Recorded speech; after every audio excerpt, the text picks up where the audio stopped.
नमस्कार दोस्तों। जब सच बोलने की हिम्मत हो तब खामोशी भी खामोश नहीं रह सकती। आज हम बात करने जा रहे हैं एक ऐसे पत्रकार की जिन्होंने अपनी आवाज उठाई और उस आवाज की कीमत बनी उनकी जान। ये कहानी है Mukesh चंद्रकर। And the chilling murder of journalist Mukesh Chandrakar in Chhattisgarh has sent shockwaves across the country. SIT team के द्वारा पत्रकार साथी Mukesh Chandrakar Young journalist had filed a report.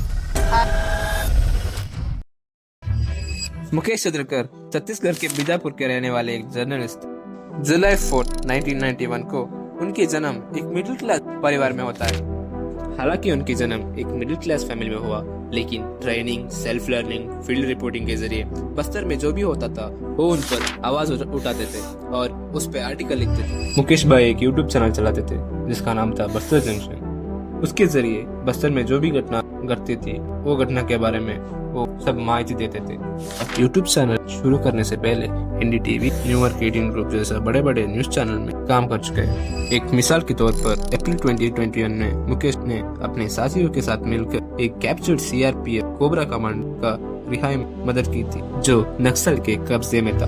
फिर अचानक 1 जन 2025 जहां एक तरफ सारा देश नया साल का जश्न मना रहा था, दूसरी तरफ मुकेश अपनी मोबाइल से डिस्कनेक्ट हो गया।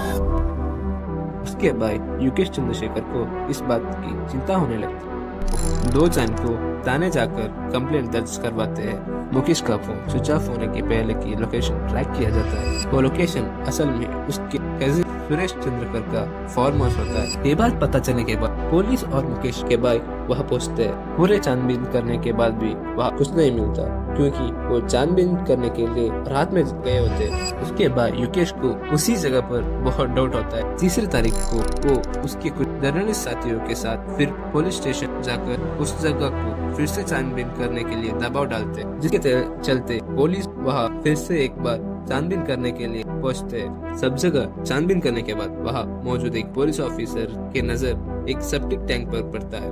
इसका ऊपर का हिस्सा अभी अभी सीमेंट से पैक किया होता है। उसको देखकर सभी को शक होने लगता है। जब उसको ओपन करके देखते हैं तो उसके अंदर मुकेश की लाश पड़ा होता है। बाद में वो बॉडी को निकाल कर पोस्टमार्टम के लिए भेज देते। जब डॉक्टर्स ने पोस्टमार्टम का रिपोर्ट पढ़ते हैं तो सब हैरान रह जाते हैं। उसमें ये लिखा होता है कि 15 head fracture, neck was broken, heart was ripped out. तो अब इस इन्वेस्टिगेशन के लिए 11 लोगों का एसआईटी फॉर्म किया जाता है। तो इन्वेस्टिगेशन के बाद उनको पता चलता है दिसंबर 2024 में मुकेश के कजिन सुरेश चंद्रकर जो एक गवर्नमेंट कंस्ट्रक्टर है तो उसको एक रोड का काम मिला था। उसका बजट होता है अराउंड 56, जिसको बढ़ाकर उसको लगभग 120 करोड़ कर दिया जाता है। लेकिन रोड का क्वालिटी और डिजाइन में कुछ भी बदलाव नहीं रहता।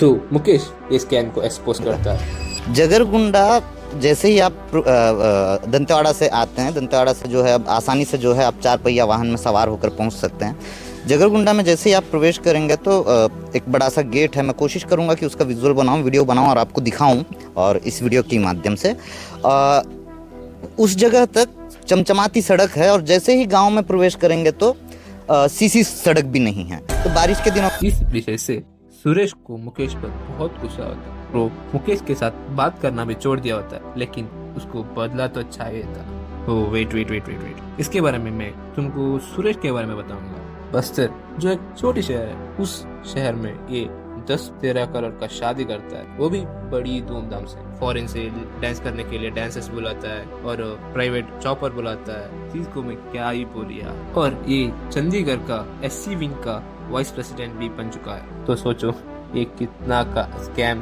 कर चुका होगा।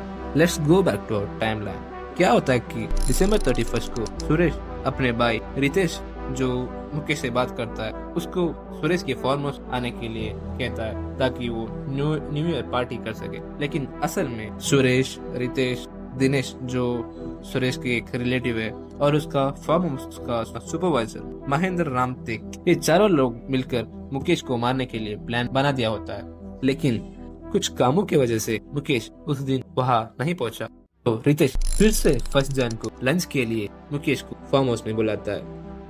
सुरेश और दिनेश रॉड लेकर मुकेश के सर पर वार करते हैं और वहीं पर मुकेश को मार दिया जाता है। और उसका लाश को सेप्टिक टैंक के अंदर डालकर उसको सीमेंट से कवर कर दिया जाता है। तो जब पुलिस सुरेश के बाइक को पकड़ते है तब सुरेश जाकर अपने ड्राइवर के घर में छुपा करता है। बाद में वो भी पकड़ा जाता है और रितेश को गाड़ी लेकर दिल्ली जाने के लिए भेज देते हैं और सुरेश खुद फ्लाइट पकड़कर हैदराबाद अपने हॉस्पिटल में एडमिट रहने वाले फ्रेंड को देखने के लिए चला जाता है सो दैट किसी को इन पर शक ना हो।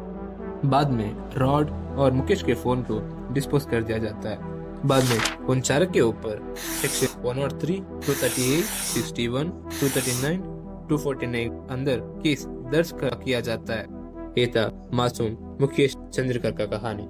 इंडिया में 2021 से लेकर आज तक कुल मिलाकर 31 जर्नलिस्ट का हत्या हुआ है। न जाने कितनों पर हमला हुआ, पता नहीं ऐसे सच बोलने पर और कितने जर्नलिस्ट का जान चले जाए। आजकल का माध्यम पर भी भरोसा नहीं कर सकता, वो भी सब बिके हुए हैं। जो चीज दिखाना जरूरी होता है उसको नहीं दिखाते। एक सेलिब्रिटी ने घर खरीदा, पति ने पत्नी को मारा, पत्नी ने पति को मारा, बस इसी में टिके होते हैं।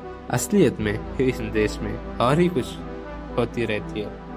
तो हम फिर मिलेंगे दोस्तों एक नई कहानी के साथ।